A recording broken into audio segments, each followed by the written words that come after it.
연간 커리큘럼을 한번 보겠습니다. 먼저 입문과정이에요. 입문과정. 11월하고 12월까지 해서 전체적으로 입문과정은 뭐냐면 들립자, 문문자예요. 문에 들어가는 거예요. 그러니까 기초라고 생각하시면 돼요. 주로 용어하고 체계, 그걸 잡아가는 과정이다. 민법은 어떻게 되어 있고, 그런데 체계도 중요하고 용어도 중요한데요. 특히 용어에 대해서 이해를 못 하시는 분들이 참 많아요. 예를 들어서 말이요. 우리 공부한 것 중에 공부해 보신 분들만, 처음 하시는 분들은 몰라요.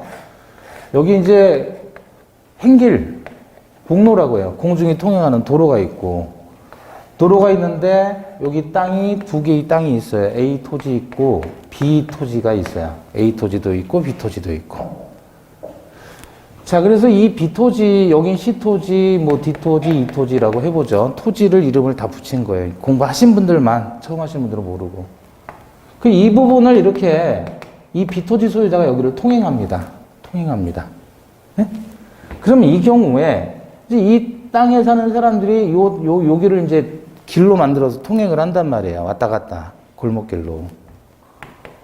통행지는 어떤 게 통행지라고 할까요? 통행지. A 토지를 통행지라 그래요? B 토지를 통행지라 그래요? A 토지? 그러면 통행지는 P는 당하다 그런 뜻이에요. 통행을 당하는 땅이에요. 자, 다시 통행지는 어떤 거? B? 통행지가 어떤 거예요? 통행지라고 했어요. 그럼 어떤 걸 얘기하는 거예요? 네? 그러니까 A 토지예요, B 토지예요. 통행지는. 아니, 찍는 것도 못해요? 아니, 찍는 것도 못하면 어떻게 해요? 찍어보라니까요. 자, A일까요? B일까요? 통행지는? A, B. 좋습니다. 다 나왔네요? 그럼 P 통행지는? A.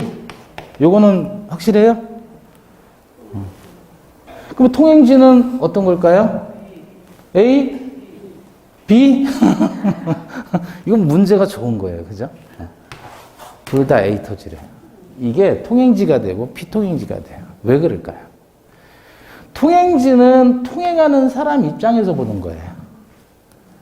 피통행지는 통행 당하는 사람 입장에서 봤을 때 피통행지예요. 그죠? 그러니 무슨 문제를 푸냐고요.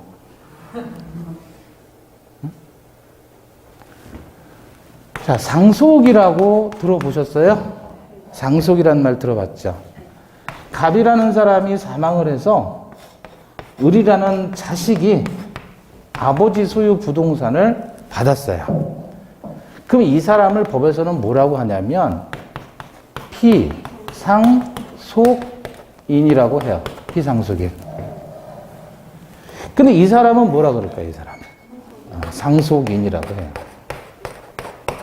사망한 사람이 피 흘리면서 죽었다 그래서 피상속인 그래요. 그런데 그 자식이 상속을 받잖아요. 그러면 자식을 뭐라 그런다고요? 상속인 그래요. 근데 이 속자가 무슨 속자일까요, 이게? 속자가 한자로 이어받을 속자예요. 이게 속자라는 말을 썼을 때는 뭐가 들어있는 거예요? 받는다라는 뜻이 들어있는 거예요. 속자라고 했을 때. 그러면 상속인이라는 것은 얘가 뭐예요? 이 사람으로부터 받았다 그거잖아요. 그쵸? 얘는 피상속인은 상속을 내려받는 것을 당한 사람이에요. 그래서 피상속인이에요. 하여튼 피 흘리면서 죽으면 피상속인이에요. 그럼 사람이 사망하면 그 사람의 재산은 전부 상속인에게 상속이 된단 말이죠. 그쵸? 높아심에서 어떤 분이 상담이 들어왔는데 이제 이분이 해외에 계셔요. 캐나다에 사시는 분인데 국내에 94세 된 부친이 계시대요. 근데 이분이 땅도 엄청나게 많이 갖고 있고 아파트도 몇 채를 갖고 있고 부자예요. 근데 이 이 장남인데 이분이 저한테 연락을 한 거예요. 자기 아버지가 혼자 사시면서 주변 사람한테 막 돈을 준다는 거예요. 어떤 사람은 1억도 주고 어떤 사람은 2억도 주고 이렇게 준다는 거예요. 왜 그러냐 그랬더니 자식이 있는데 이 사람은 혼자 사는 거예요. 94세 된 노인이. 재산은 많으니 내가 죽으면 나를 좀 관리해다오 라고 부탁을 하면서 이렇게 돈을 다 준다는 거예요. 이분이 저한테 왔어요. 그거 우리가 상속받아야 될 재산인데 어떻게 할 수 있는 방법이 없냐고. 제가 그랬죠. 아니, 이 사람이 죽어야 너한테 상속권이 생기는 건데 무슨 그 재산을 지금 끌어다가 뭐 하려고 하느냐. 그리고 오죽하면 이 양반이 그랬겠어요. 오죽하면. 이 사람이 맛이 간 사람이냐 그러면 법률적인 방법은 있다. 재산 관리인이 되면 된다. 근데 맛이 간 것도 아니에요. 정신 멀쩡하시대요.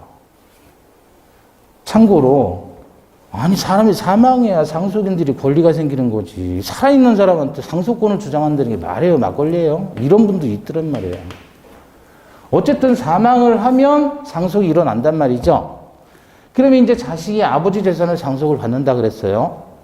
자, 이거를 뭐라고 표현하냐면 문장이 갑이 을을 상속한 경우하고 을이 갑을 상속한 경우하고 구별해야 돼요. 지금 갑이 사망해서 을이 상속인으로 재산을 받았죠? 자, 그거는 1번을 얘기해요? 2번을 얘기해요? 요거를 문장으로 표현하면 1번을 얘기하는 거예요? 2번을 얘기하는 거예요? 지금 화살표가 이렇게 내려갔잖아요. 내려갔잖아요. 예?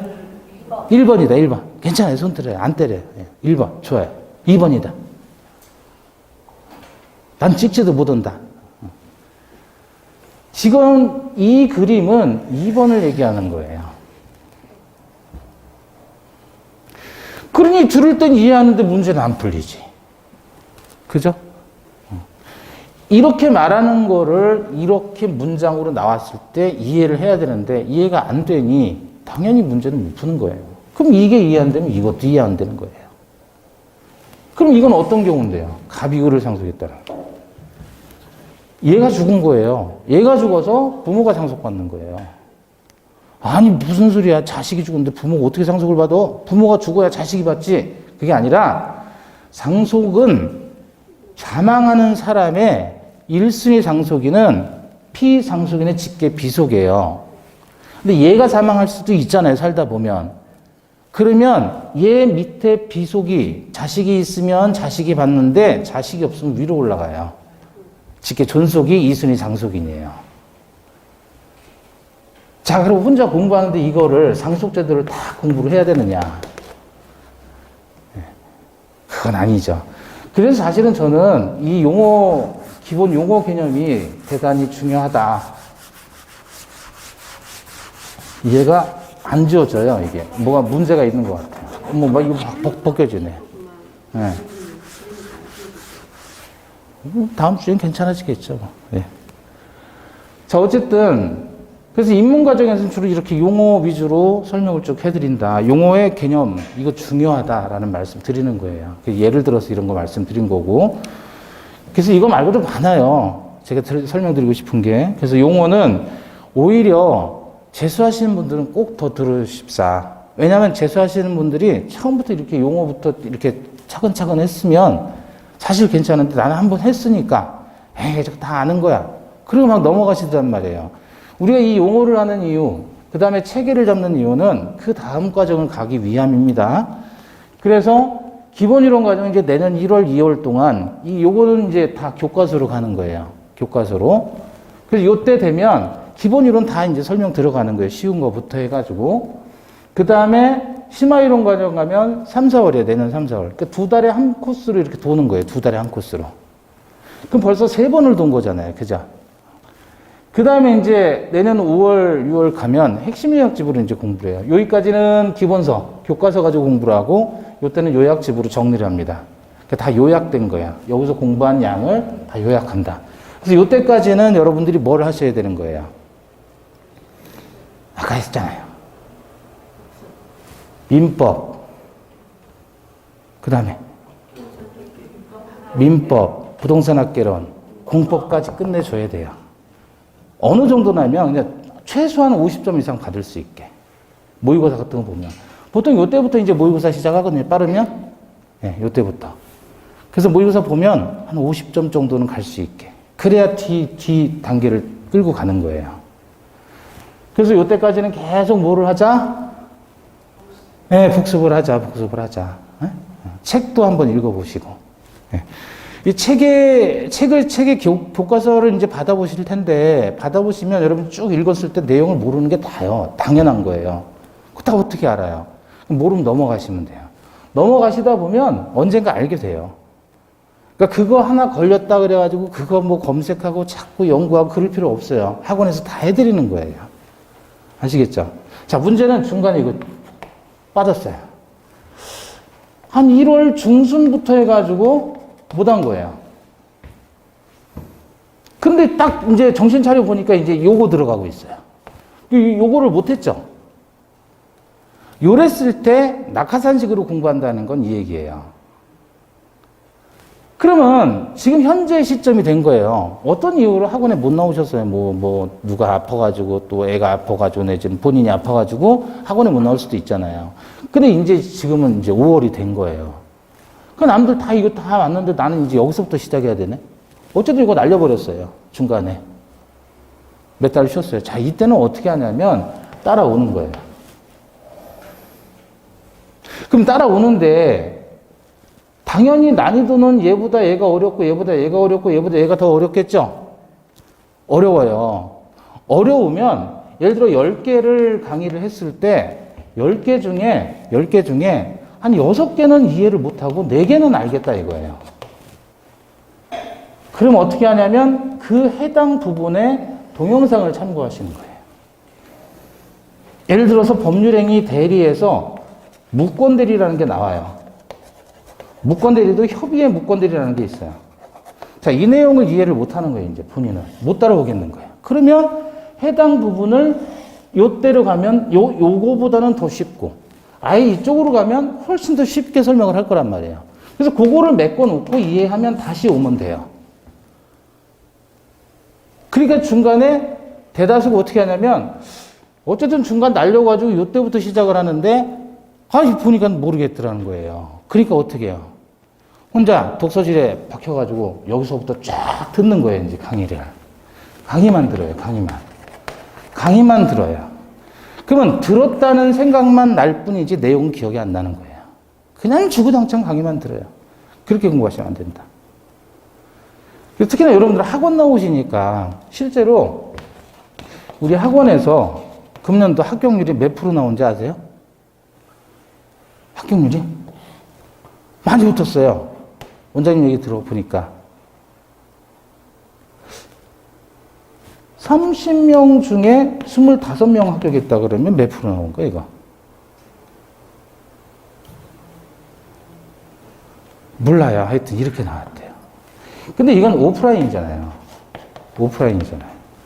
온라인은 달라요. 온라인은.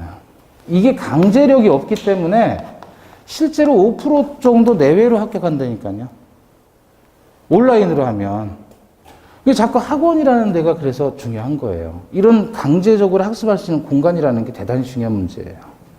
그 시간 되면 딱 와 있어야 되잖아요. 근데 온라인으로 혼자 공부한다? 그러면 어떻게 되겠어요? 직장 갔다 와서 내가 공부를 한다. 7시부터 10시까지 하겠다. 정해놓으면 딱 지켜야 되는데 그게 되냐고요. 그래서 꾸준하지를 못해요. 그래서 합격률이 엄청나게 떨어지는 거예요.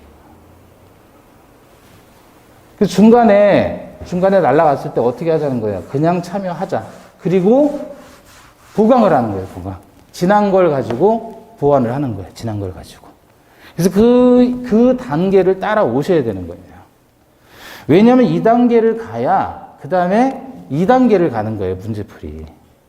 문제풀이 할 때도 요약한 내용 가지고 다시 또 문제를 풀어줘요. 그러면 사실상 1번, 2번, 3번, 4번 여기 할 때는 문제도 풀면서 동시에 요약까지 해주니까 5번, 6번이 되는 거예요. 같은 내용을 계속 돌리는 거예요, 학원에서. 근데 또 여기서 이제 많이 이탈이 생기죠. 문제풀이 하다 보면. 안 풀리거든, 본인은.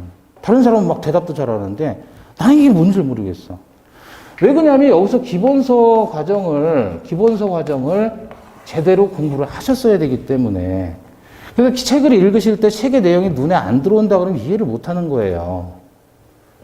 근데 내용이 눈에 들어온다 그러면 이해하신 거라고요, 스스로. 그런 과정을 어떻게 하라고요? 계속 반복을 통해서 하시란 말이죠. 여기서 반 이상 탈락하는 경우도 봤어요. 여기서. 문제를 못 따라가니까. 그 다음에는 이제 파이널 과정을 먼저 합니다. 9월 달에. 파이널이 뭐냐면, 이제 최종 마무리라 그래요. 최종 마무리. 그래서 이제 민법하고 공법하고 학개론 같은 경우는 크게 두 파트예요. 하나는 이론 총정리 파트, 하루에 다 정리해요.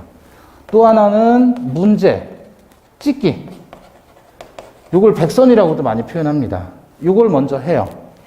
그 다음에 10월 달에 이제 최종 모의고사, 실전으로 연습하는 거예요. 자, 요렇게 단계적으로 구성이 되어 있다. 그리고 나서 이제 10월 달 시험 보시면 되는 거고요. 여러분, 물론 지금부터 하니까 동참하셔야 되겠죠? 지금부터 1차만 하시는 분 계세요, 혹시? 1차만, 내년에 1차만을 목표로 하시는 분 있냐고요? 통차하셔야죠. 11일부터 가시면. 예.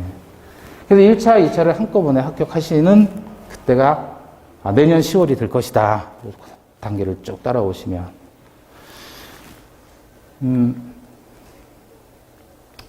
자, 올해 민법이 어떻게 출제됐느냐, 그것도 간단하게 설명을 좀 드릴게요.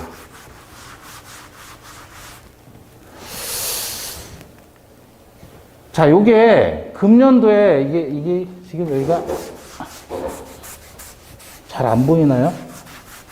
읽을 수는 있나요? 네. A형 문제 59번을 보면 59번에 이런 게 있었어요. 분묘기지권을 시효 취득한 자는 토지 소유자가 지료를 청구한 날로부터 지료를 지급할 의무가 있다. 그래서 지료를 청구한 날, 요게 이제 문제로 나왔거든요. 근데 제가 찍기 문제로 파이널에서 29페이지에 요게 있었어요. 분묘기지권자는 토지 소유자가 지료를 청구하면 언제부터? 청구한 날부터 지료를 지급할 의무가 있다. 사실 요게 올해 나온 전원합의체 판례예요. 대법원 판례. 올해 나왔어요. 올해 5월 달에. 이걸 제가 찍으면서 여기서 설명을 했죠. 이거 안 나오면 진짜 내 출제는 죽여버린다고. 그렇게 했어요. 진짜 동영상에 다 찍혀 있어요. 코 나왔잖아요, 이렇게. 포인트는 요거죠. 청구한 날. 네. 청구한 날. 요게 포인트라고요. 그래서 요거를 제 강의를 듣고 문제를 푸셨으면 다 맞췄겠죠. 포인트를 잡았으니까 그대로 나왔잖아요. 그죠? 또 볼까요?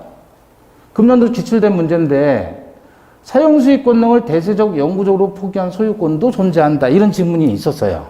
올해 출제가 된 게 이게 금년도 출제된 거예요. 자, 근데 제가 파이널에서 찍은 문제가 이거예요.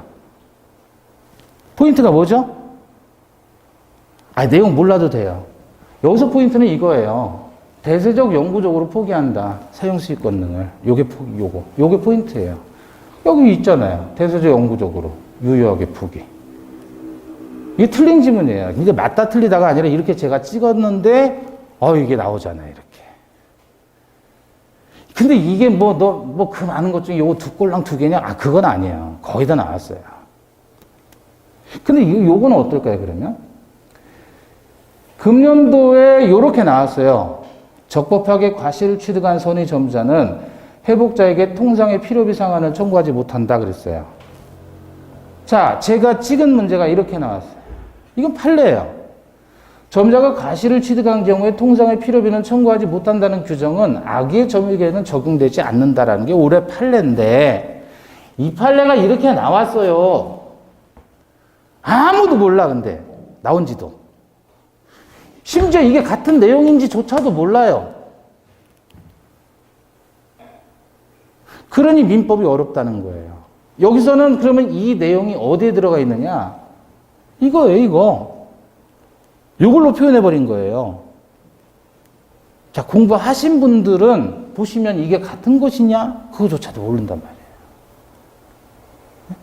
공부 안 하신 분들은 더 모르겠죠.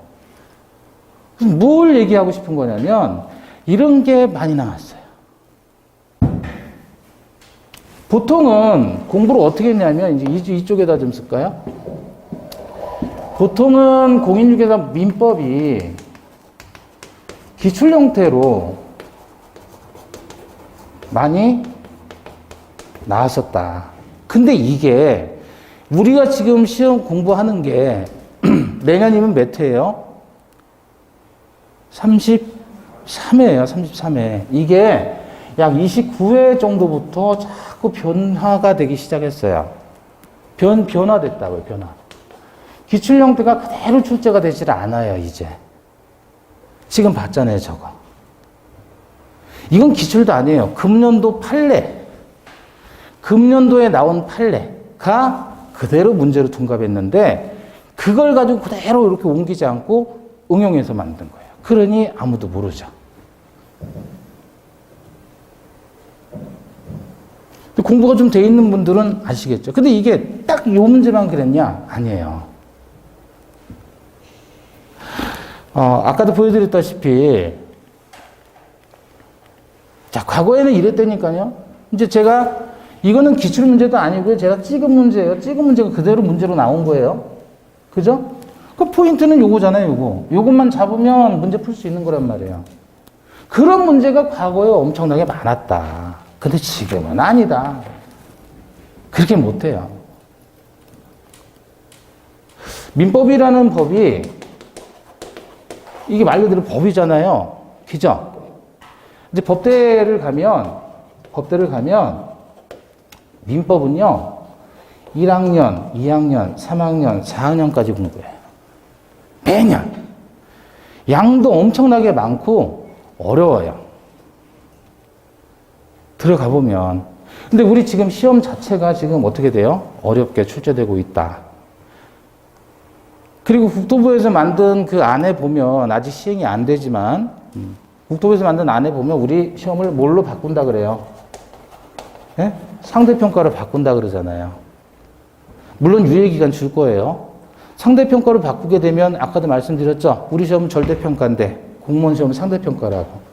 그럼 커트라인이 올라가겠죠. 그 등수 안에 들어야만 합격하는 거예요.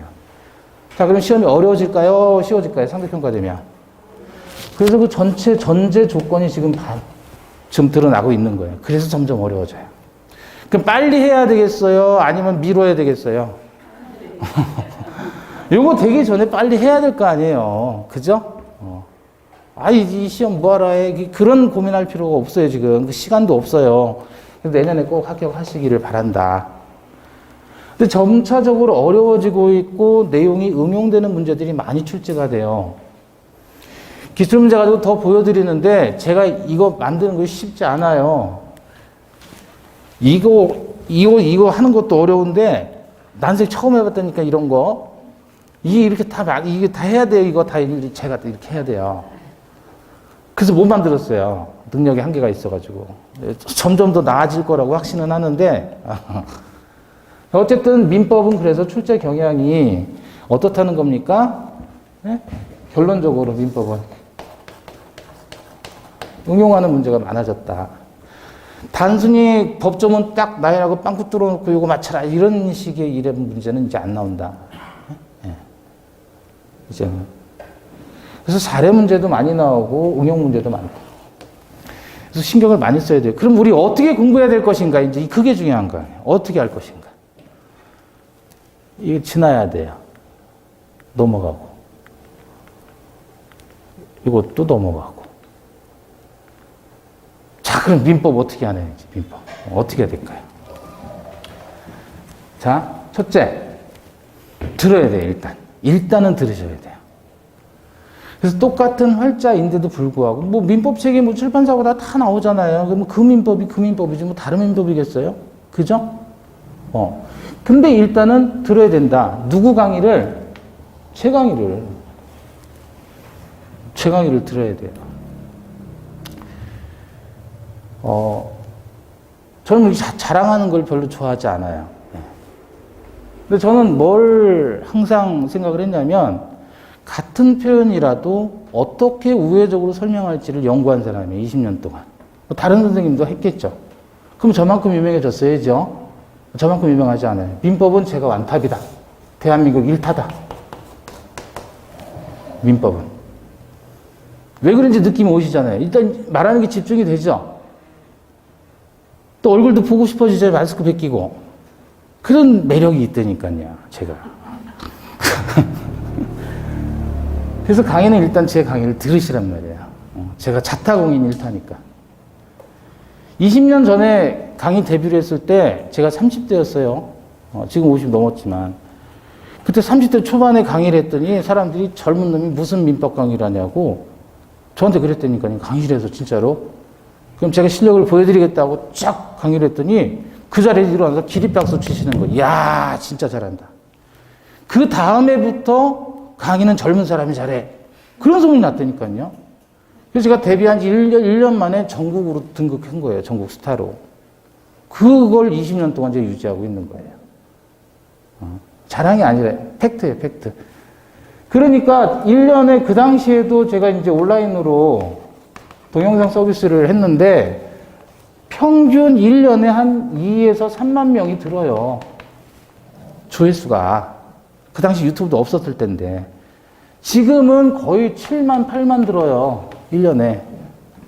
그럼 제 강의를 들으신 분이 몇 명이에요, 도대체가. 20년 했으면. 최소한 몇백만 명 되겠죠? 그분들은 저를 알지만 저는 그분들을 모르잖아요. 그 제가 와이프하고 등산을 하는데 산을 자주 다녔어요. 가는데 힘들어서 이제 헥헥거리고 있는데 수리산인가? 한 분이 내려오시니 교수님! 이러는 거예요, 저보고. 그래서 깜짝 놀래가지고 자빠졌잖아요. 산에서도 그렇죠. 지하철 타도 만나죠. 그냥 어디 가서 도둑질도 못하는 거예요, 저는. 정말로 억울한 게. 예. 그래서 일단 들어주시라. 그거는 뭐예요? 이해. 이해를 하시지 않으면 절대로 안 돼요. 민법은. 모든 학문이 그렇지만. 그렇다고 제가 무슨 불필요한 걸 막 이해하라고 하지는 않을 거 아니에요. 중요하고 시험에 자주 나오고 하니까 그런 것만 다루는 거예요. 그러니까 무조건 이해하시는 거예요. 이해. 심지어 제가 이제 한자도 많이 해요. 한자. 근데 권 박사님이 요번에 합격하셨어요. 제 강의 듣고. 공경원 교수님, 공법 교수님 오시거든요. 그분이 올해 합격하셨어요. 제 강의 듣고. 공인중개사 최종 합격하셨다고요. 권 박사님이. 근데 저한테 딱 한마디 하더라고요. 한자 좀 하지 말라고. 저는 이렇게 풀어줘야 일단 단어의 뜻을 알아야 이해가 쉽기 때문에 그렇게 접근했는데 그래서 한자 안 하려고요. 하지 말라 그래서. 어쨌든 이해를 하셔야 된다. 무조건 들어놓고. 이해 안 가면 언제든지 질문하셔요.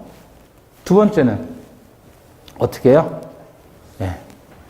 어떻게 하는 거야? 얼마나? 이게 얼마나 반복을 하냐고요.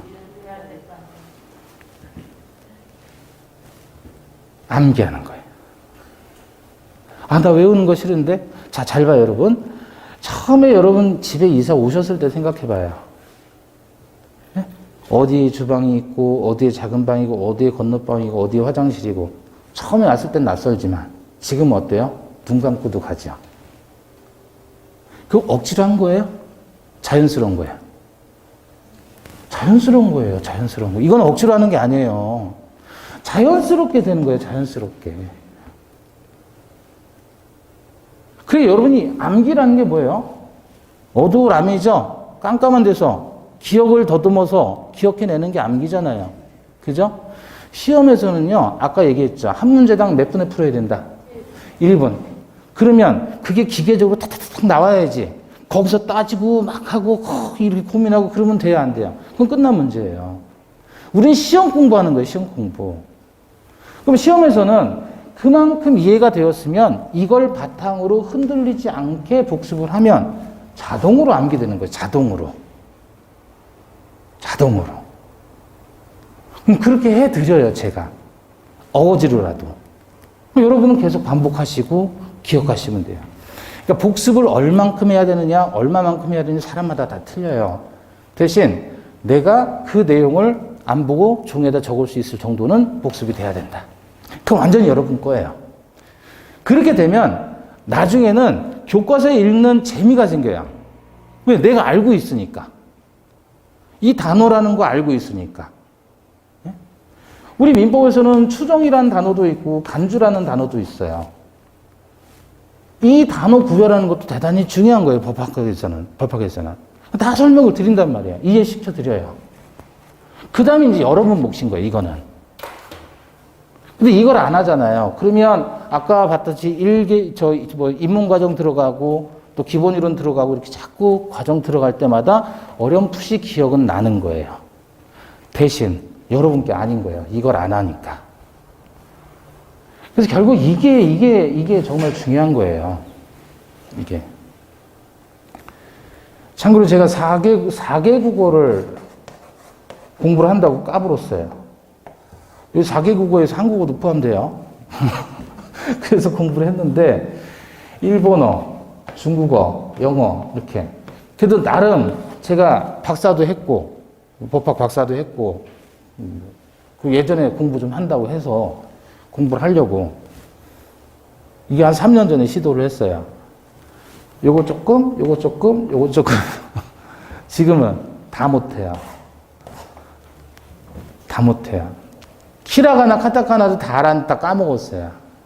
그거 공부하기도 참 힘들더라고요. 왜? 젊었을 때가 아니잖아요, 제가. 저도 50이 넘었는데 그렇게 안 보이죠? 다들 그렇대요. 제가 담배 사러 가면 신분증 보여달라고 그런다니까요.